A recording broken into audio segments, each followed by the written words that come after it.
damos inicio a la cuarta sesión ordinaria de la Comisión Investigadora Multipartidaria que el 10 de noviembre del año 2016. En la orden del día tenemos la presentación del señor Martín Javier Sotanadal, para informar sobre su participación como encargado del Ministerio de Economía y Finanzas en la suscripción del Decreto Supremo número 022-2004, Economía y Finanzas, que exoneró del Sistema Nacional de Inversión Pública al proyecto Corredor Vial Interoceánico Sur Perú-Brasil, tramos 2, 3 y 4, IRSA Sur. Se suspende brevemente la sesión para recibir al señor Martín Javier Sotanadal.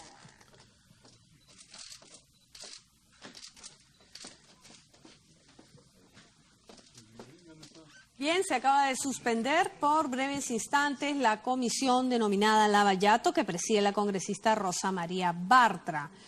Como lo indicó la titular de este grupo investigador, estaba prevista la presentación de Martín Javier Sotanadal, quien informaría sobre su participación como encargado del Ministerio de Economía y Finanzas en la suscripción de la resolución suprema que exoneró del SNIP, del Sistema Nacional de Inversión Pública, al proyecto Corredor Vial Interoceánico Sur Perú-Brasil, tramos 2, 3 y 4, IRSA Sur, entre otros temas que investiga esta comisión.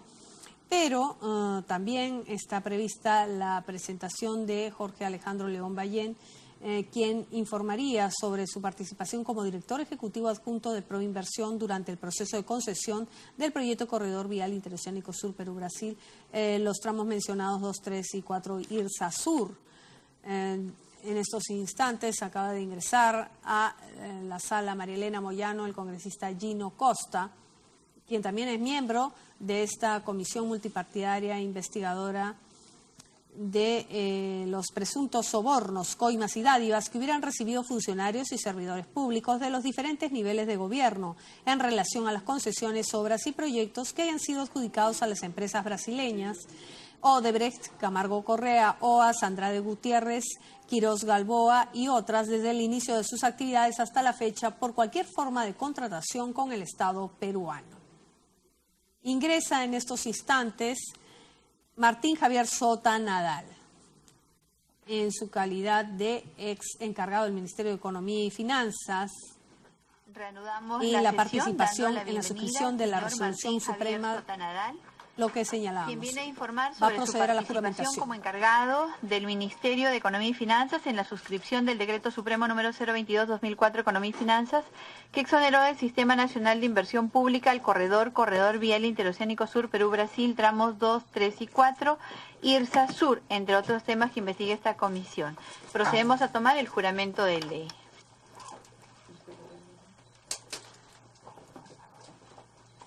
Señor Martín Javier Sotanadal, ¿jura usted responder con verdad sobre los hechos que se le preguntarán en la presente sesión? Sí, juro. Que si lo hiciera, que Dios y la patria y la justicia lo premien. De lo contrario, ellos se lo demanden. Está juramentado. Muchas gracias.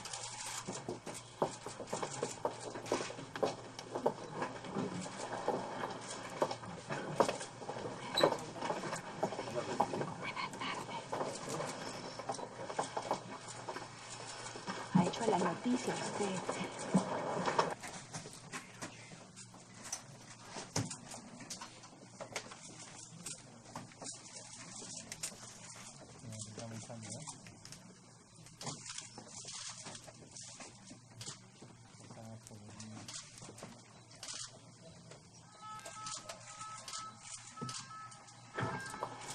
Reiteramos la bienvenida a nuestro señor invitado y lo invitamos a hacer uso de la palabra para informar sobre los temas por los cuales se le ha convocado.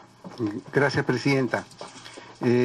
Lo que solicita usted es poder hacer una intervención que creo que no durará más de 10 minutos y después me someteré a las preguntas que ustedes quieran y deban formular.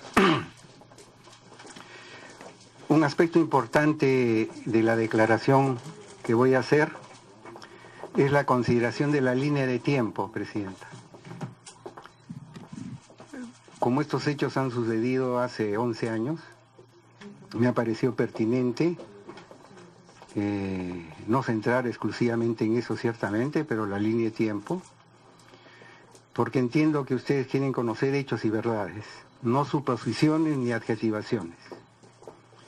Y ese es el debido respeto que yo les guardo a ustedes. Primero que el 3 de febrero del 2005, mediante una resolución suprema, la número 028-2005 PCM, se autoriza el viaje del ministro de Economía de ese entonces, el señor Pedro Pablo Kuczynski, del 4 al 11 de febrero. Y se me encarga la cartera de Economía y Finanzas a mí en cuanto titular de Educación. Firman ese decreto supremo el presidente del Consejo de Ministros, Carlos Ferrero, el ministro de Economía y Finanzas, Pedro Pablo Kuczynski. El 9 de febrero del 2005 se expide el decreto supremo 022-2005F, que exceptúa de la fase de preinversión del ciclo del proyecto a los tramos incluidos en la concesión del proyecto Corredor Interoceánico Perú-Brasil IRSA Sur. Firman el presidente Toledo, Javier Sota Nadal, ministro de Educación encargado de la cartera de Economía y Finanzas, y José Ortez Rivera, de Transportes y Comunicaciones. Esos son los hechos concretos de esta historia de este proyecto.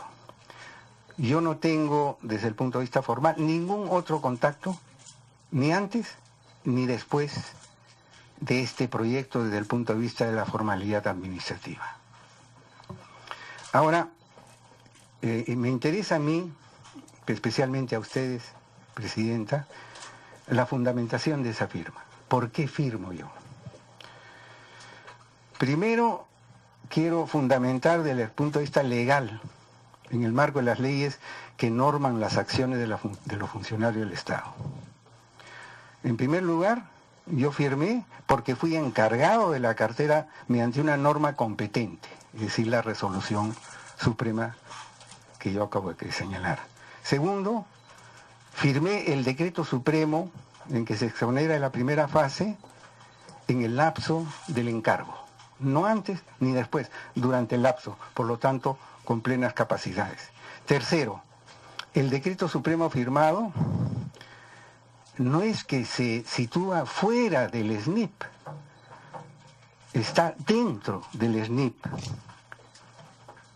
porque tiene la cobertura legal del numeral 10.5 de la Ley 27.293 del Sistema Nacional de Inversión Pública, vigente en el momento de la firma. Esta ley fue promulgada el 27 de junio del 2000. Y firmaron, es simplemente una acotación adicional, Alberto Fujimori, Alberto Bustamante y Efraín Goldenberg. Y este numeral 10.5 dice lo siguiente: cualquier excepción en el numeral precedente se realizará a través de un decreto supremo refrendado por el ministro del sector, en este caso el ministro de Transportes, y el Ministerio de Economía y Finanzas. El numeral precedente a este que acabo de citar señala que todo proyecto está sujeto a un ciclo, y este ciclo se convierte o se descompone en preinversión, que es perfil, factibilidad, prefactibilidad y factibilidad, el de inversión, que es expediente técnico detallado, y ejecución del proyecto, y hay un tercer nivel, control y evaluación ex post. Quiero hacer algunas acotaciones al respecto.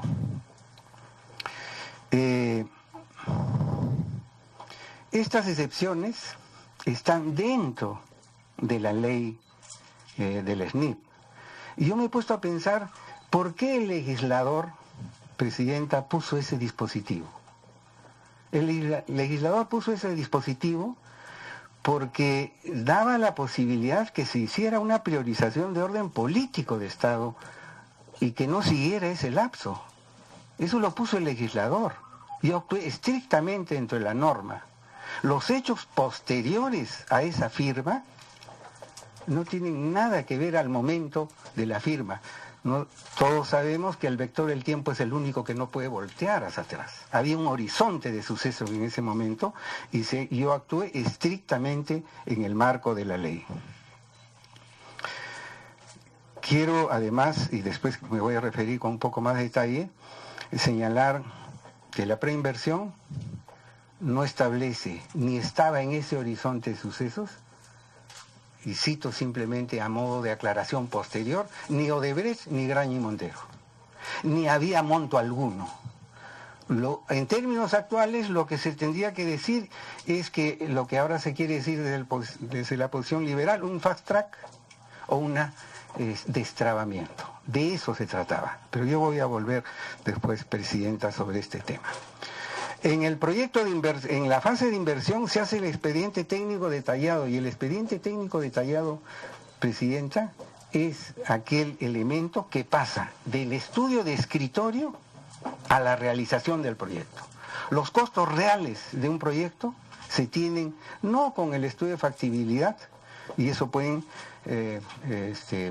preguntar a gente más versada que yo, aunque yo he sido 10 años rector de la UNI y mi familiaridad con los ingenieros y que en las cuestiones ingenieriles son cercanas, le puedo decir que solamente se puede saber cuánto cuesta un proyecto cuando hay ingeniería definitiva. Pero en todo caso, en ese horizonte de sucesos del 2005 no había, en el momento en que uno firma, ni Odebrecht, ni Graña y Montero, menos monto a la vista. Ahora, quiero señalar también, porque podría ser una excepción, ¿no es cierto?, que un ministro encargado firmara un decreto de esa naturaleza. Sin embargo, hay 16 decretos supremos que se han firmado apelando a esa posición que dio la ley, que el espíritu de la ley del 2000 establecía esas excepciones. Y hay uno inclusive que también está firmado por un ministro encargado y para exceptuar de esa primera fase. Eso ciertamente el 2008. Ahora lo puedo decir porque estoy fuera del tiempo estricto en que ocurrieron los hechos. Entonces, sobre esta primera parte de mi fundamentación, la conclusión que me ciertamente, Presidenta, no conclusión, respeto a ustedes.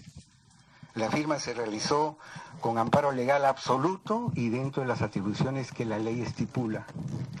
La resolución firmada no exonera del proceso de concurso, no había nada en concurso en ese momento, fue posterior, por lo tanto no tiene vinculación ni podía tenerla con el desarrollo posterior del proyecto en términos de actores y resultados posteriores.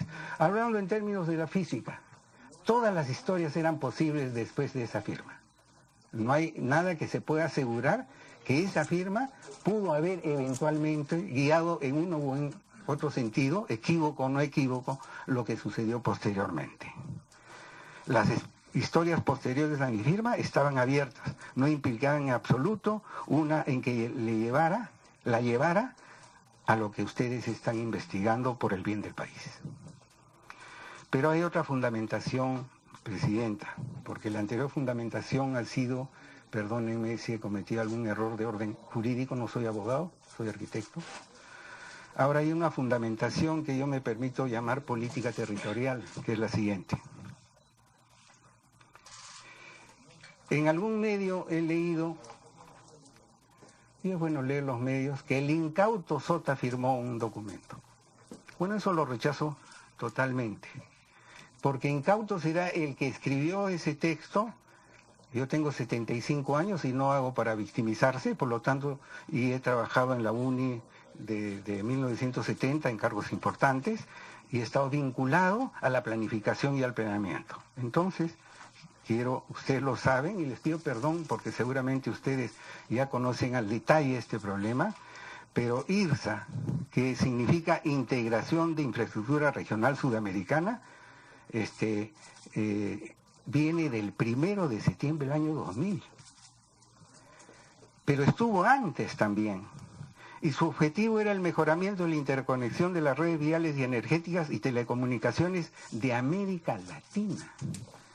No era solamente, desde mi punto de vista, una política de Estado esta integración, y que debe seguir siendo y que seguramente usted también apoya, Presidenta, sino era una política internacional, la integración de América Latina.